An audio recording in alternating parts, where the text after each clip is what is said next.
Coucou les filles, je vous retrouve ce matin pour une nouvelle recette. Il s'agit de la recette de la pâte à tartiner. Donc on me demande souvent cette recette. Vous verrez qu'elle est super simple. Donc pour cette recette, il nous faut 100 g de chocolat noir que moi je remplace par du chocolat au lait, puisque je ne suis pas fan du chocolat noir.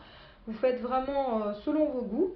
Il va nous falloir de l'huile de noisette, du cacao non sucré, du lait concentré sucré, un bocal où conserver notre pâte à tartiner et 200 g de chocolat au lait normalement praliné que je remplace moi par du chocolat Milka au daim. Voilà, donc pour commencer cette recette, il nous demande de mettre 100 g de chocolat noir détaillé en morceaux. Donc pour ma part, je vous ai dit que j'allais mettre donc 100 g de chocolat au lait. C'est une question de goût. Ensuite, donc il nous demande d'insérer le couvercle et le gobelet doseur. Vous verrez, c'est une recette très très simple.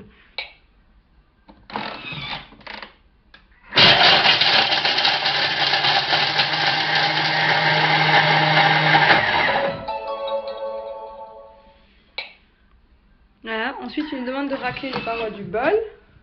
Vous voyez en 5 secondes comment il a réduit le chocolat. Donc une fois qu'on a raclé les parois du bol, on passe à l'étape suivante. Donc l'étape suivante, 40 g d'huile de noisette. Donc pour l'huile de noisette, vous pouvez en trouver dans les magasins. Vous pouvez même les trouver dans des marques de distributeurs, telles qu'ici. Donc 40 g.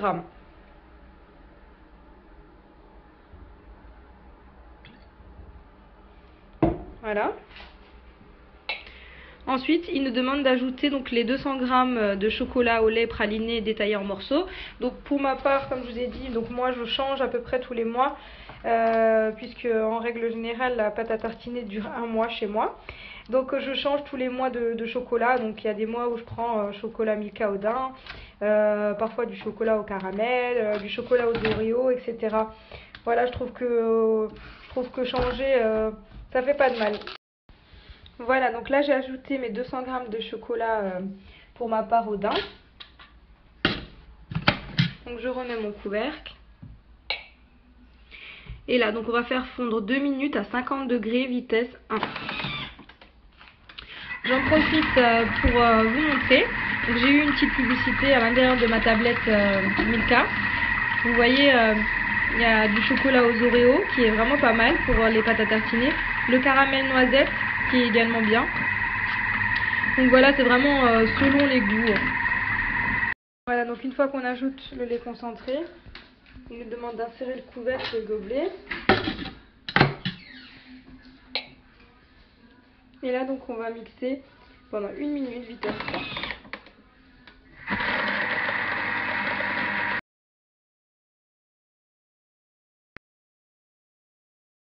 Ma pâte à tartiner est terminée. Donc là je vais la transvaser directement dans mon pot hermétique. Donc elle se conserve, donc il est indiqué qu'elle se conserve au réfrigérateur. Moi personnellement je la conserve pas au réfrigérateur parce que je trouve que ça la durcit. Donc je la mets dans mon placard comme pour le Nutella.